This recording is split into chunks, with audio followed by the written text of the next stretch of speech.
Jadi sepertinya pandemi ini memang mengajarkan sesuatu pada banyak orang bahwa kesehatan itu bukan sesuatu yang boleh kita neglect gitu kan. Menurut saya sih basic itu harusnya ada di antara dokter-dokter. Cuman jiwa dan panggilan kan beda-beda. Ya, dan kita lihat banyak kok dokter yang sebetulnya mohon maaf ya jadi pelacur profesi. Saya baca juga di satu paper bahwa ketika satu negara GDP-nya meningkat, maka kebutuhan kesehatan juga akan meningkat.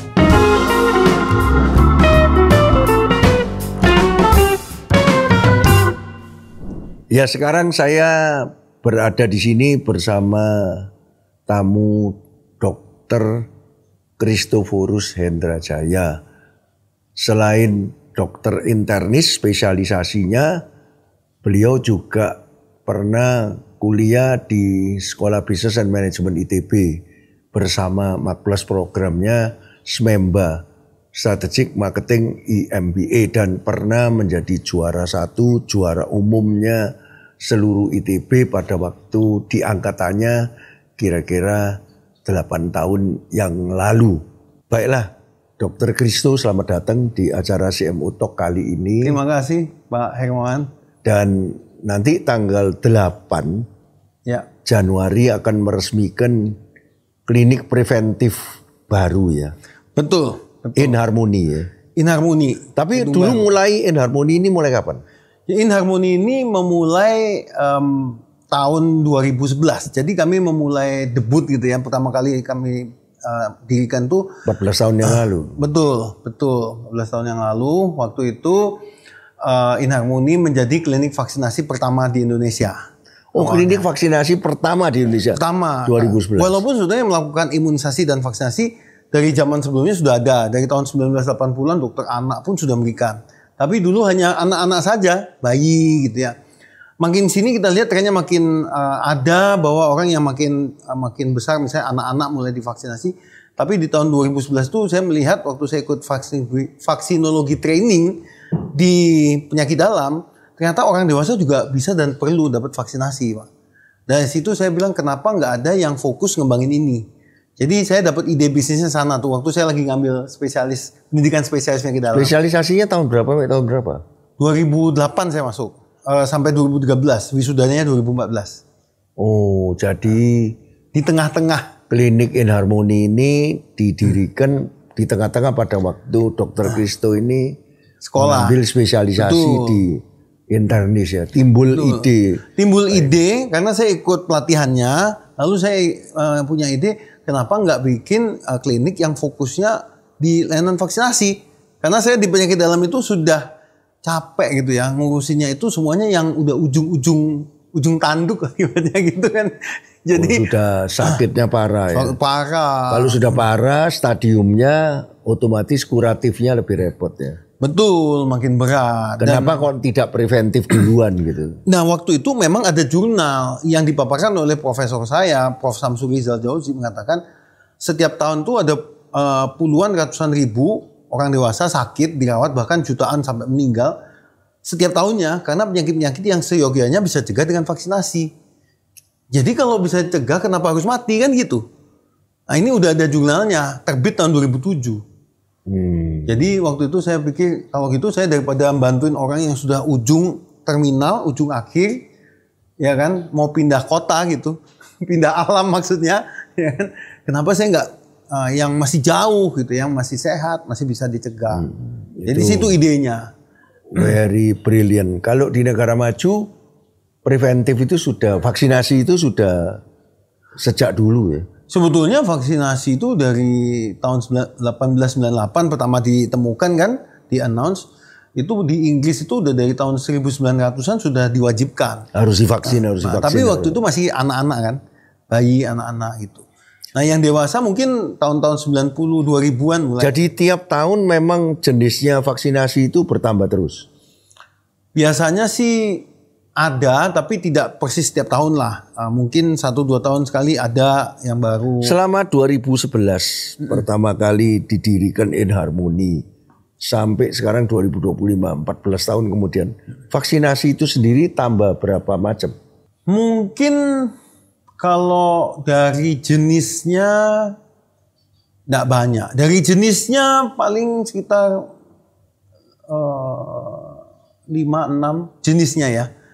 Tapi kalau dari produknya, artinya merek, brand ataupun varian-variannya lumayan itu mungkin 20-30-an ada. Dan dari segi orang yang memerlukan vaksinasi itu memang dengan banyaknya produk tambahan kan mestinya tambah lebar marketnya. Betul, kalau dulunya ini banyak kan orang yang pikir buat bayi, kemudian anak-anak, sekarang untuk dewasa, bahkan usia lanjut. Nah kami di Inharmoni itu membuat konsep spheric vaccination. Jadi vaksinasi itu dikategorikan berdasarkan kebutuhan. Seperti untuk orang yang mau nikah, kita buat premarital vaccination. Untuk yang mau umroh, itu ada Hajj umroh vaccination. Untuk yang mau traveling, misalnya mau ke Afrika, mau ke mana, gitu ya, tempat-tempat berisiko, ada traveler vaccination. Bahkan kita gabungin dengan edukasi, karena edukasi juga biasanya orang mau traveling kan, misalnya pindah ke Amerika, perlu vaksin tertentu, jadi edu traveler gitu. Jadi kami membuat konsep-konsep. Jadi itu bukan segmentasi berdasarkan demografi bayi, kemudian makin dewasa, enggak, tapi berdasarkan kebutuhan. Ya ada yang berdasarkan demografi, bayi, anak, dewasa, usia lanjut. Ada juga yang berdasarkan memang satu momen in their lifetime gitu. Makanya kami buat konsep sekarang lifetime wellness journey. Lifetime wellness journey. Jadi orang memerlukan vaksinasi terus itu sebetulnya. Ya sebetulnya. Nah inilah kemudian makanya setelah kami cermati, apalagi setelah pandemi, orang udah mulai berpikir atau mulai melihat ya, mulai melirik lah tentang yang namanya kesehatan ini. Baik fisikal maupun mental, kan mental wellness juga berkembang. Fisikal juga orang udah mulai vaksinasi, orang suntik vitamin, orang mulai ada yang medical check up rutin. Jadi sepertinya pandemi ini memang mengajarkan sesuatu pada banyak orang bahwa kesehatan itu bukan sesuatu yang boleh kita neglect gitu kan. Nanti dulu kalau saya baginya sekarang jadi 3 segmen kalau waktu berdasarkan time-nya. 2011 sampai pandemi, 2020-an, 2021 kira-kira 10 tahun kan ini. Terus waktu pandemi 2-3 tahun, sekarang post pandemi. Nah, sekarang aku mau tanya, Inharmoni sendiri dari 2011 sampai dengan pandemi, sebelum pandemi, itu growth berapa persen? Kalau omset saja, enggak usah ngomong profit. Omset, omset itu 2011 sampai 2020 bisa pertama. Dibilang growth berapa persen? Dari pertama buka 2011 sampai sebelum pandemi. Ada kemajuan signifikan enggak? 150 kali. 150 kali. Kalau dari awal banget saya buka ya. Karena waktu saya buka pertama itu cuman di rumah ruang tamu sulap, omset cuma puluhan juta setahun. Sampai akhirnya miliaran, yaitu kan ribuan persen tuh. Nah pada waktu pandemi 2-3 tahun naik lagi berapa persen? Naik lagi 2 kali lipat. Oh 2 kali lipat. Jadi pandemi itu memang betul-betul dalam waktu singkat bisa naik 2 kali lipat. Jadi memang waktu pandemi kami baru tembus nih per tahun 2020. Sebetulnya gini, waktu 2019 itu kami sempat merugi untuk pertama kalinya. Sempat ini 19. Kok bisa? Ada sedikit transformasi di beberapa ini ya, termasuk salah satunya itu sebelum pandemi padahal. Sebelum pandemi. Sempat sedikit merugi karena ada beberapa perubahan di pemerintah juga ya, regulasi kayak vaksinasi untuk umroh dan sebagainya yang tadinya itu sulit dapatkan jadi mudah di mana-mana. Jadi kami slash sebagian market kami sempat hilang. Lalu juga ada beberapa aturan-aturan lain yang sempat mempersulit kami awalnya. Tapi ya kami punya core value salah satunya emang keyakinan pada Tuhan sih. Dari awal kami anti mainstream kan. Jadi kita percaya aja Tuhan punya maksud lah. 2020 ternyata malah kita meledak. Jadi 2020 itu kita masuk untuk pertama kalinya masuk ke $1 million company. Gitu. Baru mulai masuk ke belasan M lah gitu ya. Itu waktu setelah pandemi. Nah sekarang post pandemi sesudah pandemi selesai, itu memang growth lagi kan. Makanya sampai pindah ke tempat baru ini? Jadi kalau bicara itu ya Pak, kayak ini memang agak-agak menyedihkan sedikit sebetulnya. Tapi bukan ini aja sih. Dunia kesehatan itu waktu pandemi memang di banyak segmennya bisa growth sampai ada yang meledak. Tapi ada juga yang turun sebetulnya. Beberapa apotek kecantikan sempat turun, belakangan baru growth lagi. Tapi banyak yang mengambil kesempatan untuk mengembangkan COVID-based business yang di bidang COVID ya, vaksin COVID, swab, PCR, antigen segala macam. Itu kan sempat growth-nya gila-gilaan. Termasuk rumah sakit yang tiba-tiba nyulap semua bangsalnya jadi bangsal COVID. Itu memang growth. Tapi sesudah pandemi dideklarasi tutup, selesai ya, itu omsetnya turun. Banyak loh sebetulnya rumah sakit, klinik ataupun lab gitu yang kemudian menurun drastis. Kita lihat aja beberapa rumah sakit, lab sesudah pandemi. Udah TBK sesudah pandemi. Sudah pandemi, bahkan health tech juga teman-teman saya kebetulan di asosiasi health tech juga, itu teman-teman saya banyak yang bilang habis pandemi rapotnya malah merah. Karena tadinya mereka highly profit waktu pandemi, habis itu turun. Ya bisa dilihat di beberapa yang TBK juga sahamnya turun. Tapi alhamdulillahnya puji Tuhan buat kami ya di Inharmoni itu kami masih bisa menavigasi situasi supaya tetap bertahan. Yaitu kalau Dr. Christo belajar bisnis kan MBA ya, mestinya kalau kita khususnya di marketing itu kan melihat bahwa setiap ada perubahan, ya, itu kita mesti berpikir lagi. Betul. Strategi apa? Dan banyak orang yang mungkin tidak pernah berpendapat seperti itu. Ya. Ada satu kalimat yang bagus. How many times do you review your financial statement? Iya. Almost every year or every month ya, kita lihat income statement dan sebagainya. Tapi how many time have you reviewed your strategy, marketing strategy? Enggak, biasanya dibiarin aja. Pokoknya bikin sesuatu dianggap itu forever. Padahal kalau gampang-gampangan tiga waktu tadi itu kan sudah beda. Beda, betul. Jadi dari sebelum COVID masuk COVID itu beda. Beda. Terus sesudah COVID selesai, itu dipikir balik lagi seperti yang dulu. Padahal beda lagi. Beda lagi. Apa bedanya sebetulnya kalau dari consumer behavior, dari pasien behavior, sebelum COVID sama sesudah COVID? COVID-nya hilangin lah sudah. Orang butuh semua. Sesudah COVID sama sebelum COVID apa? Selain kesadaran akan kesehatan naik, tapi apa? Pasien ya. Maksudnya orang awam consumer behavior, kesehatan, my consumer kan, maksudnya consumer di bidang kami ya. Jadi sebelum pandemi itu yang saya lihat memang kebanyakan orang neglect atau cuek tentang kesehatan. Vaksin buat orang dewasa itu ngedrive-nya agak susah, agak berat. Tapi kalau sudah ada berita wabah sesuatu gitu ya, tiba-tiba aja orang langsung ini. Itu udah tipikal Indonesia itu. Saya tuh justru biasanya, mohon maaf ya, selama ini nih justru kalau ada wabah itu justru malah ada surge of demand gitu. Ya. Waktu Juppe meninggal misalnya, itu vaksin HPV langsung habis semua merek di Indonesia. Waktu ada wabah difteri, semua vaksin yang mengandung difteri di Indonesia habis. Gitu. Ya, ada wabah hepatitis, permintaan meningkat. Itu dari dulu udah kayak gitu. Apalagi waktu waktu COVID. COVID masuk, itu vaksin flu, pneumonia itu habis. Tapi di luar wabah biasanya itu demand cuma naik sebentar lalu turun lagi gitu ya. Jadi itu cuma surge aja.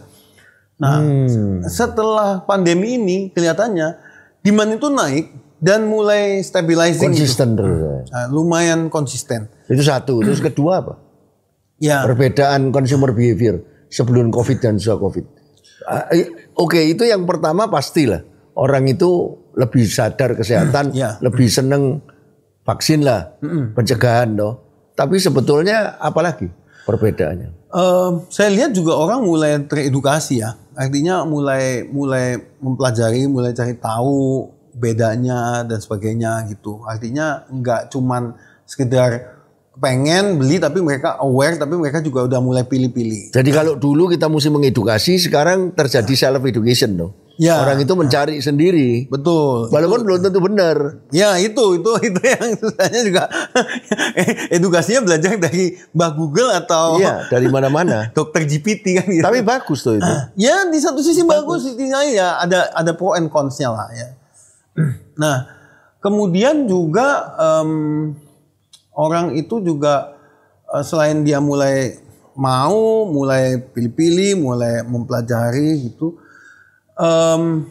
Juga ya memang ada ini juga ya, ada keinginan untuk yang pengen yang mudah. Karena selama waktu COVID itu kan banyak layanan yang susah, lalu kemudian waktu di tengah-tengah COVID muncul beberapa startup yang memberikan layanan-layanan ke rumah. Obat kirim ke rumah, perawat datang ke rumah dan sebagainya. Sudah kebiasaan ya. Kebiasaan. Jadi mereka sekarang juga banyak yang lebih tinggi demandnya untuk home care gitu, home care. Jadi ini ada beberapa online dan offline. Ada perbedaan online, juga tuh sebelum COVID sama sudah COVID. Online offline ada di ininya ya, di misalnya kayak behaviornya dengan sosial media atau buat konsultasi. Layanannya kan kalau medis mohon maaf nggak bisa. Iya, tapi kan pendaftarannya dan sebagainya, informasinya kan harus online. Ya, beberapa itu juga lebih open mereka dengan yang online, bikin online appointment itu juga sepertinya sekarang udah lebih. Sebelumnya kan nggak terlalu gitu. Sebelumnya nggak ada. Hampir nggak ada online appointment, biasanya orang telepon. Jadi 3, pertama mereka lebih sadar, kedua minta gampang, terus ketiga mungkin online offline itu mesti dicampur ya. Iya, betul. Baru menjadi pelayanan yang bagus. Oke. Sekarang tentang ini, klinik baru katakanlah yang akan diresmikan 8 Januari. Sekarang kita berada pada tanggal 6 Januari. Ya. Hari ini kita buat rekaman ini. 8 Januari nanti sekaligus ada CMU Club. Tanggal 9 pelayanan CMU-nya. Tahu tanggal 9 CMU Clubnya, tanggal 8 sudah diresmikan dulu.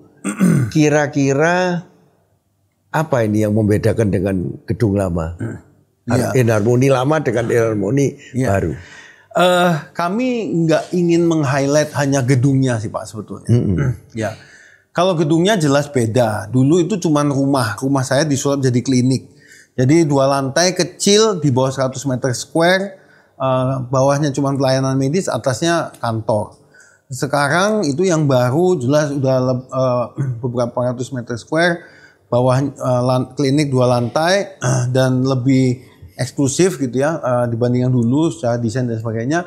Kemudian lantai 3 kita punya aula, lantai 4 kita punya kantor, lantai 5 ada rooftopnya. Nah, itu secara fisik memang beda. Tapi bukan itu yang kita pengen highlight. Kami justru pengen highlight bahwa Enharmoni juga udah beda dengan yang dulu.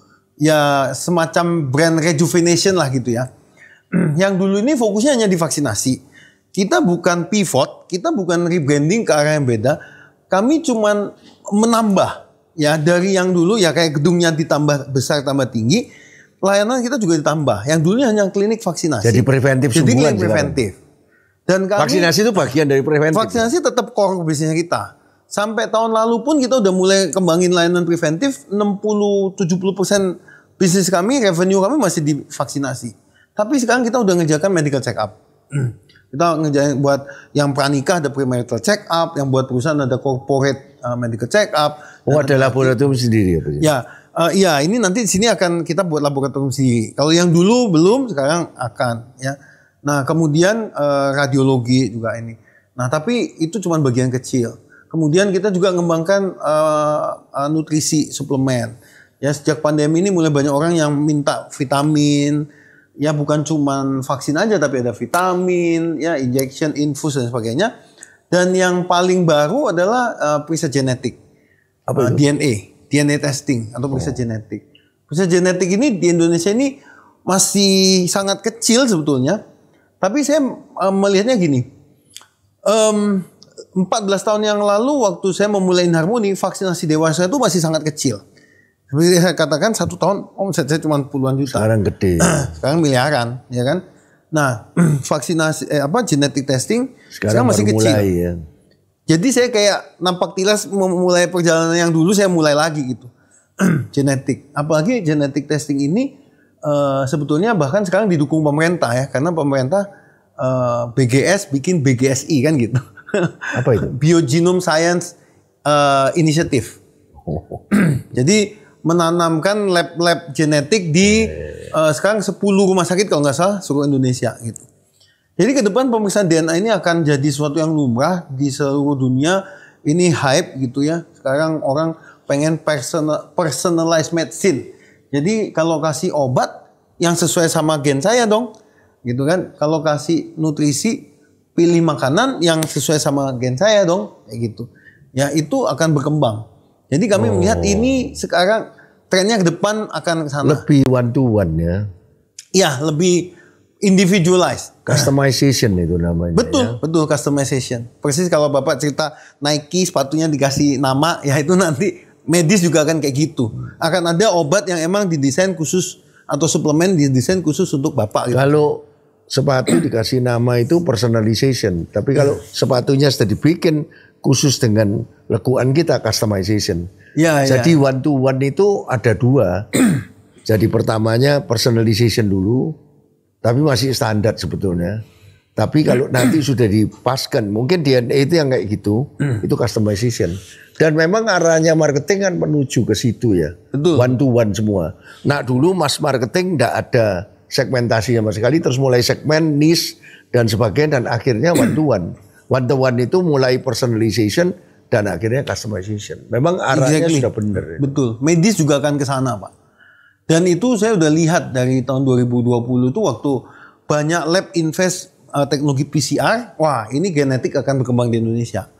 Makanya waktu itu gini, saya udah tahu COVID based business itu menarik, menggiurkan, profitnya tinggi, banyak orang bikin klinik setengah tahun, 1 tahun langsung balik modal, bikin lab juga.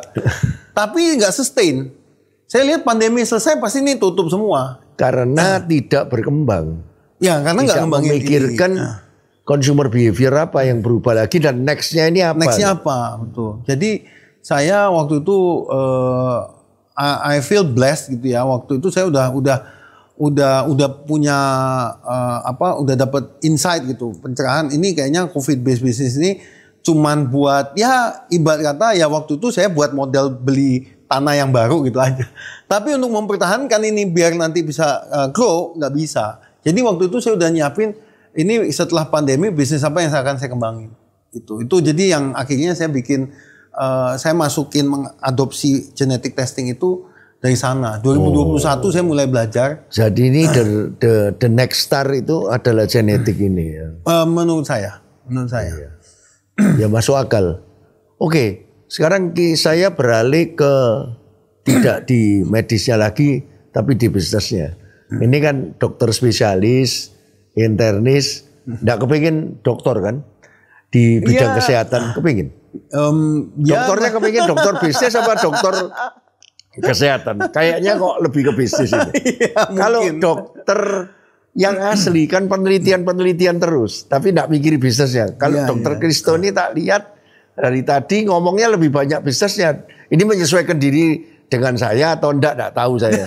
Tapi kira-kira Kristo ini kan orang yang punya background kesehatan, dokter spesialis, dan menurut saya dokter spesialis itu paling ampuh karena ngerti penyakit dalam, segala macam penyakit itu ada di situ walaupun tidak mendalami seperti super spesialis ya. Nah itu. Tapi terus ada MBA dari ITB. Nah sekarang kalau melihat perjalanan dari pertama 2011 sampai sekarang 2025 14 tahun toh. Iya. Barusan 14 tahun baru ini karena Mark ini 34 tahun. Iya toh. Aku juga mulai kayak begitu dulu. Dulu aku juga mikir, marketing ini belum ada yang masuk ini. Aku masuk duluan ini. Iya toh. Wah, lama enggak berkembang tapi akhirnya sekarang meledak dan semua orang butuh marketing. Saya politician juga butuh marketing. Itu sama kira-kira kayak gitu. Nah, ini sebetulnya apa yang menyebabkan dokter-dokter seperti dokter Kristo ini kok langka itu kenapa? Langka loh saya lihat. banyak orang yang kedokteran ya sudah kerja rumah sakit, dia jadi terkenal di rumah sakit itu dia puas sudah. Apa yang harus dinasihatkan pada dokter-dokter supaya lebih banyak entrepreneurship? Kalau menurut saya Pak Hermawan ya, ini pandangan saya pribadi. Saya tidak punya data detail atau persisnya, tapi ini pandangan saya pribadi. Sebetulnya sama seperti kita ngelihat gelas setengah isi setengah kosong ya. Demikian juga ngelihat dokter ya. Kalau bilang dokter ini yang seperti saya langka, saya bilang enggak juga. Tapi kalau bilang semua dokter ke arah medis enggak juga. Karena dokter-dokter itu juga, menurut saya dokter itu, saya juga merasa beruntung walaupun sebetulnya dokter itu bukan hobi saya, dorongan orang tua. Gitu. Benar, jujur. Dulu udah kepingin sekolah dokter. Enggak. Kalau bisa orang sekolah apa? Kepingin. Saya udah keterima sementara di NTU waktu SMA. Nanyang Technological. Mau masuk teknologi? Iya, betul. Waktu itu saya ini. Tapi disuruh ya. Orang tua saya berharap saya jadi dokter. Karena orang tua dua-duanya dokter. Jadi bahkan mereka berharap saya spesialis. Saya dokter umum. Saya coba iseng-iseng berbisnis sama orang tua saya disuruh lanjut spesialis. Sudah lulus S1 itu kepinginnya nggak ambil spesialis langsung masuk. Tapi disuruh spesialis. Dari zaman saya sekolah juga udah ada bisnis kecil-kecilan. Oh, memang sudah punya bakat entrepreneur. Terus? Nah. Lalu saya memang ada dorongan ke arah sana, emang senang, tapi orang tua saya kan ini mengarahkan sampai saya spesialis. Jadi waktu saya spesialis itu saya juga merasa beruntung karena itu dorongan orang tua, akhirnya saya ketemu dengan bisnis ini kan gitu. Dengan bidang ini yang saya gelutin sekarang. Nah, kalau dokter-dokter itu saya juga melihat bahwa di kedokteran itu kami mengelola ya. Kayak bisnis ini kan sebetulnya mengelola, cuman yang kelola lebih banyak uang, yang banyak customer, orang dan sebagainya. Nah, di kedokteran kami juga mengelola manusia karena pasien itu juga perlu dikelola, ekspektasi yang perlu dikelola, ya dia punya keuangan juga perlu dikelola, dia punya kesehatan juga kayak SDM juga mesti ngatur gimana lifestyle-nya dia dan sebagainya. Jadi saya belajar manajemen itu dimulai dari waktu saya di kedokteran. Itu udah ada, apalagi waktu saya masuk spesialis udah ada belajar patient management kan gitu. Jadi menurut saya sih basic itu harusnya ada di antara dokter-dokter. Cuman jiwa dan panggilan kan beda-beda. Oh. Ya, dan kita lihat banyak kok dokter yang sebetulnya mohon maaf ya jadi pelacur profesi. Kenapa? Itu banyak. Pelacur profesi maksudnya lulusannya dokter tapi kerjanya bukan dokter. Oh. Banyak Pak, kerja di farmasi paling banyak. Ya, kemudian jadi peneliti juga banyak. Pebisnis banyak juga kok. Ya kayak yang Bluebird itu. Terus ini Betadine itu, Beta Mahakam, ya kan? Itu kan juga dokter-dokter juga ownernya. Banyak juga. Pelacur itu. Terus saya juga pelacur kalau kategorinya seperti itu ya. Artinya kita ini kan maaf kasar kata aja ya. Kita lulusannya apa tapi akhirnya kita bergeser kan. Ngerjain hal yang lain yang bukan itu. Kalau saya bilangnya enggak pelacur, malah itu bagus. Karena entrepreneurship itu diperlukan untuk semua fakultas. Iya. Iya toh. Sekarang orang sekolah law, kalau enggak punya entrepreneurship, apakah law yang dipelajari itu ketika praktek bisa? Enggak bisa. Kita menghadapi suatu kenyataan di mana perlu kreativitas. Betul. Itu perlu strategi. Sebetulnya cuma istilah saya untuk yang orang yang sekolahnya apa karena suruh orang tua lalu habis gitu pergi kemana kan gitu. Tapi betul memang sebetulnya kita bisa jadi segala sesuatu tergantung passion. Jadi entrepreneurship itu sudah ada mulai dari dulu ya. Udah ada. Nah yang susah ini kan menanamkan jiwa entrepreneurnya dari padahal orang tua dulu bukan entrepreneur kan? Dokter dua-duanya. Dokter asli, profesional dokter. Bukan sampai entrepreneur dokter. Nah, sekarang dokter Kristo ini entrepreneur dokter. Ya, nggak tahu. Iya, kalau aku entrepreneur teacher, nggak malu-malu aku bukan pelacur guru atau entrepreneur teacher, kan tetap di bidang teaching ini sharing dan sebagainya. Tapi aku ada ditambah entrepreneurship. Nah, peranannya marketing sendiri kan sudah ngerti marketing itu apa. Iya. Peranannya marketing sendiri di mana? Wong dulu sudah punya entrepreneurship kok. Kalau saya ngelihatnya marketing itu kalau gini, kenapa saya masuk sekolah bisnisnya itu Smemba. Padahal sebetulnya waktu saya daftar itu saya enggak tahu di tempat Pak Haka saya terdaftar sebagai mahasiswa 001 enggak gitu. Soalnya saya daftarnya 2016. Waktu belum ada satupun yang masuk. Oh mungkin lulus 1 ya, enggak tahu. Jadi saya daftar, terus habis gitu sama ITB dibilang katanya kelasnya dipending. Harusnya dibuka semester ini, tapi gitu ya. Jadi 2017. Karena katanya belum ada mahasiswa yang daftar. Waktu itu kan yang Pertamina segala belum turun posisinya. Iya. Jadi saya satu-satunya, katanya bapak sendiri nggak bisa bikin kelas, cuman bapak sendiri yang daftar. Katanya gitu, kata ITB loh. Lalu ITB sempat mencoba untuk mendivert saya. Kenapa nggak coba kelas yang lain? Kita punya kelas ini yang lain gitu kan. Saya bilang enggak. Saya maunya ambil yang eksekutif MBA in strategic marketing. Saya mau punya Mac Plus. Kalau gitu nunggu tahun depan Pak, katanya. Januari baru buka. Iya.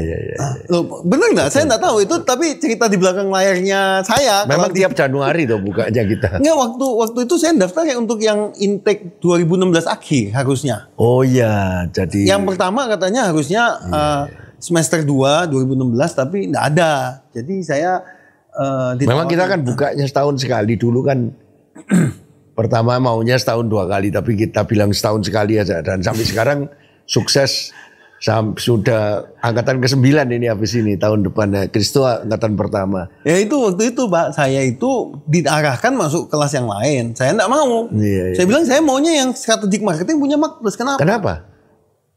Karena saya ini ngembangin bisnis yang anti mainstream.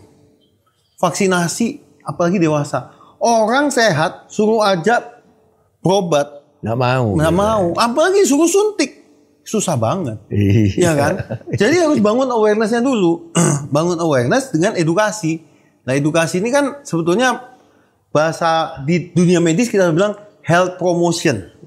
Health promotion itu ya sebetulnya ya marketing, kata saya ya marketing lah kan gitu. Jadi saya mau belajar yang marketing deh gitu. Makanya menurut saya marketing emang penting. Kalau nggak ada itu nggak ada preventif Pak. Ya marketing itu top line-nya untuk menciptakan top line. Kalau finance itu kan bottom line-nya. Kalau nggak ada top line-nya gimana mau keluar bottom line? Tapi di medis juga sama. Kalau nggak ada marketing, nggak ada namanya preventif. Karena tidak ada orang datang ujuk-ujuk, dok suntik ya. Vaksin nggak ada. Kecuali emang udah regulasinya mau umroh harus suntik. Kalau nggak ada yang datang, dok saya mau dong ini vitamin dan sebagainya, nggak ada. Iya. Harus bangun awareness-nya dulu. Itu makanya kenapa saya ngambil kelasnya Bapak. Oh iya, gitu sesimpel ya. itu, dan kenapa saya enggak mau digoyang sama ITB ke kelas yang lain. Nah, sekarang setelah ini pertanyaan terakhir mungkin. Sesudah 2025 sudah 14 tahun tuh sekarang ya. Ya. Next 10 tahun mau kemana lagi? Saya melihat jadi saya pernah baca di satu paper gitu kalau bahwa ke depan Indonesia ini kesehatan akan jadi salah satu tren. Saya ikut komunitas startup, bootcamp segala macam. Saya pernah ikut Foundry Academy. Saya berjuang waktu itu ikut ada penyisiannya, sempat masuk jadi top 10 juga. Walaupun saya bukan startup, tapi kita berlaku sebagai startup mengembangin startup di bidang kesehatan. Kenapa? Karena ada banyak pakar dan banyak orang dari venture capital yang mengatakan bahwa saat ini dunia kesehatan, terutama health, teknologi segala macam ini seperti dunia e-commerce 10 tahun yang lalu. Ini baru mau booming ke depan, mungkin 5-10 tahun depan. Kenapa? Karena awareness kesehatan orang Indonesia makin tinggi dan kebutuhan kesehatan ini juga makin besar. Jadi saya melihat, saya baca juga di satu paper bahwa ketika satu negara GDP-nya meningkat, maka kebutuhan kesehatan juga akan meningkat. Salah satunya preventif juga bisa akan kedorong. Jadi memang visi malah growth-nya lebih tinggi biasanya. Betul. Itu makanya visi saya memang saya mau menjadi market leader-nya gitu untuk preventif. Untuk sekarang health preventif. belum market leader. Dulu kan pertama vaksinasi. Sekarang sudah preventif apa enggak market leader? Yang khusus preventif. Yang khusus preventif sebenarnya gini. Mungkin ya. Ya mungkin enggak, karena kompetitornya ada enggak sih yang khusus preventif kayak gini? Kalau yang khusus preventif ini sekarang yang vaksinasi Pak. Kenapa saya upgrade dari tadinya klinik vaksinasi jadi klinik preventif? Karena banyak setelah pandemi itu yang ikut-ikutan bikin vaksinasi semua. Banyak. Bahkan rumah sakit ada yang bikin klinik vaksinasi sendiri di dalam rumah sakit kan gitu. Sekarang jadi saya upgrade. Sekarang yang preventif gini enggak ada ya? Ke preventif ini yang stating kita klinik preventif belum ada. Tapi saya lihat banyak klinik sekarang juga mencoba untuk menawarkan program-program preventifnya. Iya kan? Nah, contohnya kayak Prodia. Prodia itu lab. Setelah jadi TBK dia untung besar waktu pandemi, sekarang jatuh. Ya, mereka mulai menawarkan yang lain sekarang. Mereka Prodia nggak cuma lab, medical check up, mereka menawarkan vaksinasi juga, mereka mulai menawarkan genetik juga. Jadi mereka punya layanan yang kurang lebih mirip. Saya nggak bilang itu kompetitor per se gitu ya, langsung head to head enggak. Tapi menurut saya banyak yang sekarang mulai mengembangkan ke arah sana. Dan saya akan terus berjuang untuk membuat preventif ini ya. Dunia preventif ini makin maju. Kalau bisa memang seperti kata Bapak, growth-nya lebih tinggi dari yang ini. Gimana caranya? Harus mendongkrak. Saya berkaca di Vietnam itu ada klinik vaksinasi yang dalam 7 tahun bisa bikin lebih dari 100 cabang. Ya, dan satu cabangnya kapasitas bisa ribuan per hari. Besar sekali di Vietnam. Kenapa? Karena mindset orang Vietnam terhadap health prevention, terhadap healthy lifestyle itu sangat tinggi. Mereka vaksin gak usah disuruh, datang sendiri minta vaksin. Kayak orang minta vitamin di sini. Ya, mereka olahraga di pinggir jalan setiap hari, pagi, siang, sore, malam ada. Indonesia masih jauh. Tapi saya pikir suatu saat harusnya bisa. Nah itu yang di saya kalau ketika momen itu ada, saya harusnya udah ready untuk luar biasa. Untuk Dr. Christoforus Hendrajaya tidak hanya berpikir tentang kedokteran, tetapi bagaimana membuat bisnis kedokteran yang sangat unik, punya diferensiasi istilah saya, ya toh. Iya. Diferensiasinya itu yang dikembangin terus toh, yaitu mulai dari vaksin ke preventif, dan habis ini nanti tinggal menunggu sampai masyarakatnya siap akan menjadi sangat besar. Ya. Hopefully Pak. Nasihat untuk dokter-dokter terakhir?